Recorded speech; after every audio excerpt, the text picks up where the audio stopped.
Support comes from St. Louis Public Library Foundation, helping the library serve children and their families with programs and services needed to become lifelong readers. More information about the foundation is at STLPR.org.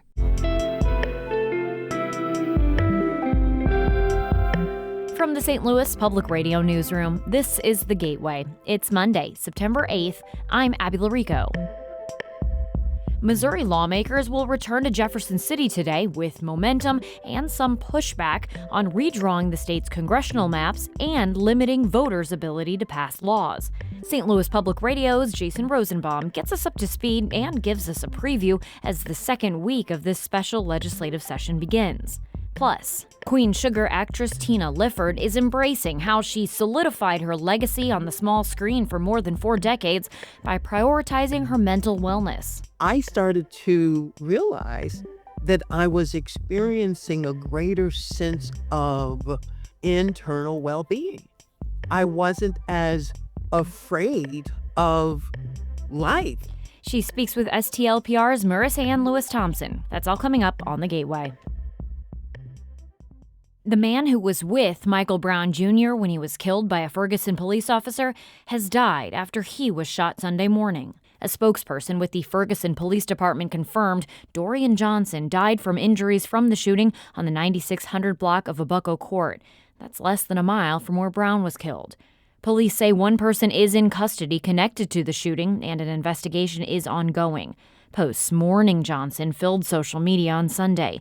He spoke last year at a memorial held on the 10th anniversary of Brown's killing. Documents reveal a link between a controversial data center project in St. Charles and Google. St. Louis Public Radio's Kate Grumke reports on what she uncovered in public records. St. Charles City officials signed non-disclosure agreements with Spark Innovations, LLC. That company is one of at least 5 that are registered to a Michael Montfort, a David Thomas, or both. Those companies have been involved in early stages of Google data center projects in Kansas City, Indianapolis, and West Memphis.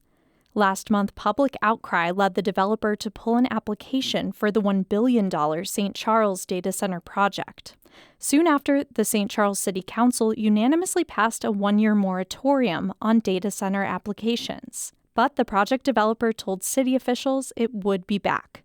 I'm Kate Grumke, St. Louis Public Radio.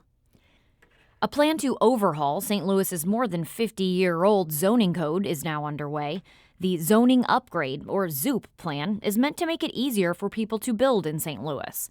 Board of Aldermen President Megan Green pushed for the process. She says the code update is essential for reversing shrinking population trends in the city. Part of this is not just supporting the building of housing and of businesses, but it's also creating a city that welcomes more population and welcomes more density.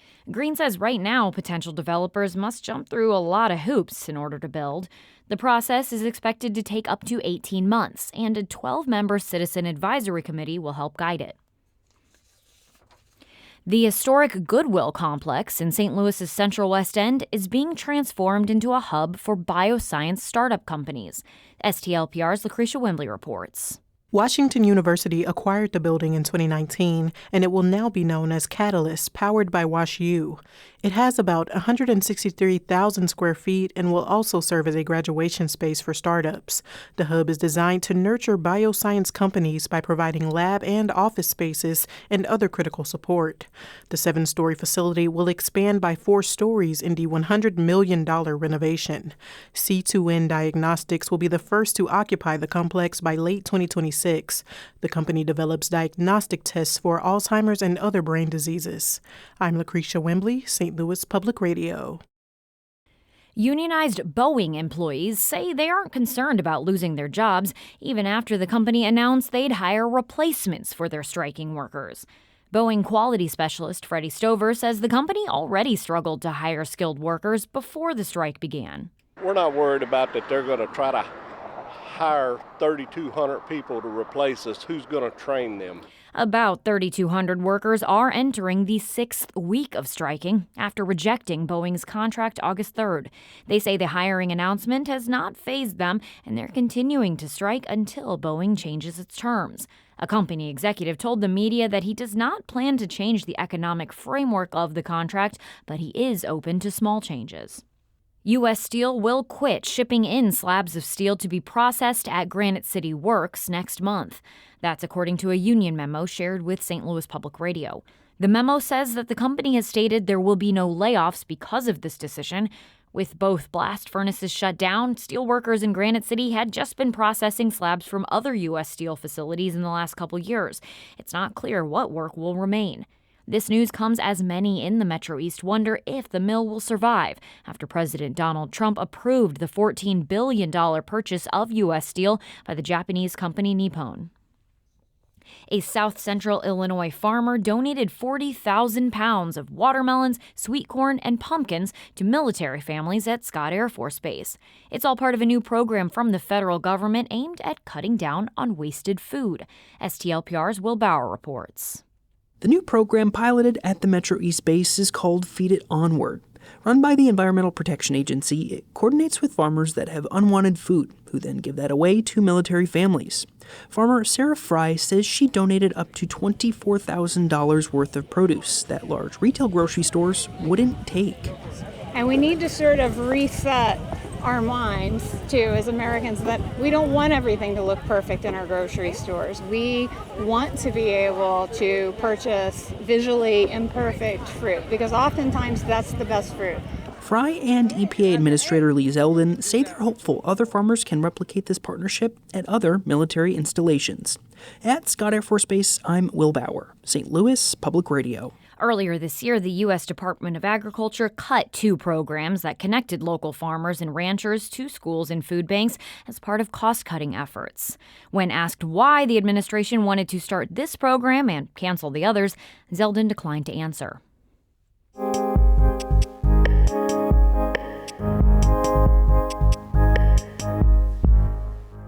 The Missouri General Assembly reconvenes today to weigh 2 proposals with enormous political implications. One, fulfilling a request from President Trump, would significantly change the congressional voting districts around Kansas City and St. Louis and likely lead to the loss of a safe Democratic House seat. The other would dramatically increase the threshold for citizen initiatives to change state law or amend the Constitution. Brian Ellison of partner station KCUR spoke with St. Louis Public Radio's Jason Rosenbaum about the bills and what to expect this week in Jefferson City. Jason, you've covered a lot of sessions in Jefferson City. How does the atmosphere of this one compare with the others? It's very tense, and I've been in Jefferson City for a long time and have seen a lot of very heated debates over a lot of things. I don't want to say this is the most tense I've ever seen it, but when you have people calling the map racist, and they're arguing that taking away most of the initiative petition process is part of an end of democracy. This is the type of thing that you don't typically see every day, even in a very rambunctious Missouri General Assembly. Well, let's start with redistricting. A House committee voted 10-4 to approve the map that was proposed by Governor Kehoe. What happened at that hearing and at the Rules Committee meeting on Friday? So the vast majority of testimony on Thursday was negative. There was only one person that testified in favor of this new map, and that was Susan Klein of Missouri Right to Life. Every other person that was there really doesn't like it. And as a reminder, the main part of this map is converting Democratic Congressman Emanuel Cleaver's 5th District, which takes in most of Kansas City, into a much more Republican seat by connecting it with a lot of rural counties east of Kansas City. So they don't like that. The St. Louis changes, while they are not as drastic, are significant. St. Charles County being in its own county means the creatively drawn 3rd district that looks like Pac-Man now kind of makes more logical sense. And because St. Charles County is all in one district now, part of that was in Congresswoman Ann Wagner's 2nd district.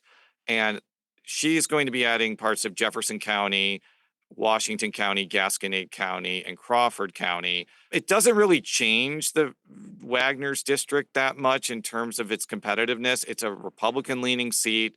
She was always going to be slightly favored for re-election, but this may make it a little bit easier, but it could still be a very competitive seat. And of course, there are changes over on the Kansas City side to other districts as well. The 6th district, currently represented by Sam Graves, loses a number of Republican voters up in northeast Missouri and gains some Democratic voters in Clay County. The 4th district, represented by Mark Alford, also gains much of downtown Kansas City, the Plaza, the Brookside, more affluent areas of the city, and very Democratic leaning, but also keeps Fort Leonard Wood and Whiteman Air Force Base. Big changes all over the state. I guess I'm wondering what arguments Democrats are going to be making from what you've seen so far, and will they have any impact? No, they will not have any impact on whether the map passes. This map is going to pass the House. I think that, yes, the Senate Democrats could filibuster this, but I think their filibuster will be shot down by a filibuster squashing motion called the previous question. What they're going to argue is that this map is illegal, that the Missouri Constitution doesn't authorize mid-decade redistricting. They're going to point out that it uses outdated census data from 2020 instead of 2024, 2025. So they can't say for sure whether the districts are of equal population.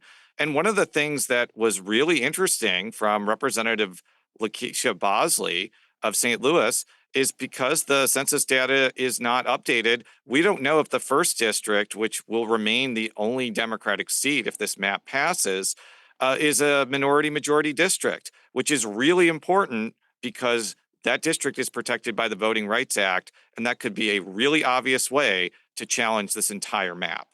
Of course, Jason, this special session has 2 issues to consider. The other is reform of how statewide ballot measures that are initiated by citizen petitions are handled.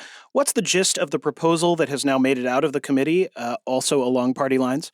This is probably one of the most far-reaching restrictions on the initiative petition process that I've ever seen, and I've covered a lot of different iterations of this. It would require any constitutional amendment or any statutory ballot item that gets put on the ballot through the initiative petition process. You would need to get it not only passed by a statewide vote, but 8 out of 8 congressional districts. Right, which is kind of, well, basically impossible on anything but the most non-controversial, the most unanimous kind of thing. Now, interestingly, this does not apply to amendments or ballot items that change statute that are put on the ballot by the legislature. So there would be 2 completely different standards that voters would decide here. One tangible example of that, if this had been in effect last year in 2024, the Amendment 3, which legalized abortion and put abortion rights protections in the constitutions, would have needed a affirmative statewide vote and passage in 8 out of 8 congressional districts. The new Amendment 3 that's going to be before voters in 2026 to repeal much of that abortion rights amendment protections will only need a majority vote. As few as 5% or so of Missouri voters opposing a measure could keep it from passing under this new threshold. That's right, because there's an entirely plausible scenario where a measure passes by 70% in 7 out of 8 congressional districts, but then fails by 1 vote in one of them, and it would not be enacted. I think that this is not as sure of a thing to pass as the redistricting map. So quickly, Jason, remind us what's next this week. When does the General Assembly come back into session? What should we expect in terms of voting? On Monday, the House will take up these bills and likely perfect them, which means they'll pass for the first time. Tuesday, they'll pass it a second time and send those measures to the Senate. The Senate is expected to hear them in committee, likely on Thursday. And Friday will be the likely conclusion of this special session, where if senators decide to use the previous question motion, they'll pass a new map and send a very restrictive package to the initiative petition process to voters in 2026. That was St. Louis Public Radio's Jason Rosenbaum speaking with Brian Ellison. Look for continued coverage of this special session at stlpr.org and on air and in the podcast throughout the week.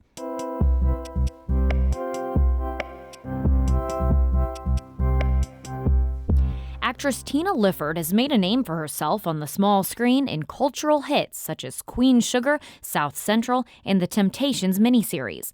The Illinois native credits her longevity toward prioritizing her mental wellness.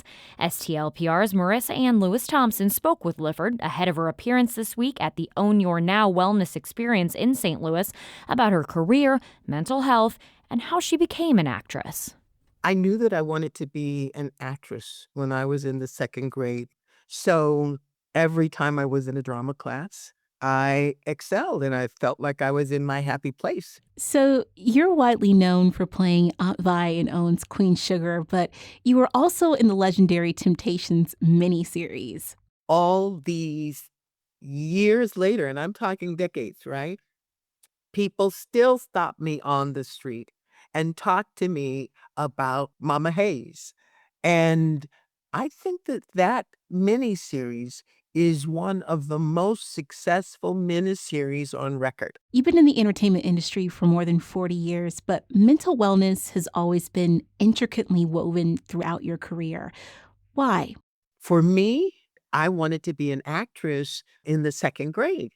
And then in the fifth grade, I had a trauma on stage where I froze so completely that after I don't know how many minutes, my teacher finally had to come to center stage, pick me up, and carry me off. And I didn't realize that experience bored itself inside of me. But when I was in the process of creating my career, decades later, it got triggered in an audition. And then it required me delving deep into myself to understand my reactions when it came to auditions. And that work introduced me to myself in very meaningful, profound, and enlightening ways. You've also been working to help other people realize that for themselves. What exactly is the Inner Fitness Project? As I spent more quality time with myself, meaning time where I was being curious about my thoughts, my feelings, and beliefs, as opposed to like running from myself, I started to realize that I was experiencing a greater sense of internal well-being. I wasn't as afraid of life and feeling like something or someone would need to save me like I felt on that stage. And the more that freedom started happening inside of me, I knew that this information could be as universal and well understood and practiced for our internal fitness, the way we exercise and take care of our bodies with physical fitness. You will be headlining Own Your Now's Wellness Experience. What can people expect? I am expecting to have a good time and to have a lot of chuckles and fun, and at the same time be offering a space that elevates and feels good, and that you can walk away from that space with a little bit more of yourself. That was actress and Inner Fitness Project CEO Tina Lifford speaking with St. Louis Public Radio's Marissanne Lewis-Thompson. Our Jonathan Ahl edited that piece. The Gateway is a production of St. Louis Public Radio, a listener-supported service of the University of Missouri-St. Louis. Music by Ryan McNeely of Adult Fur. I'm Abby Larico, and from the St. Louis Public Radio newsroom, thanks for listening to The Gateway.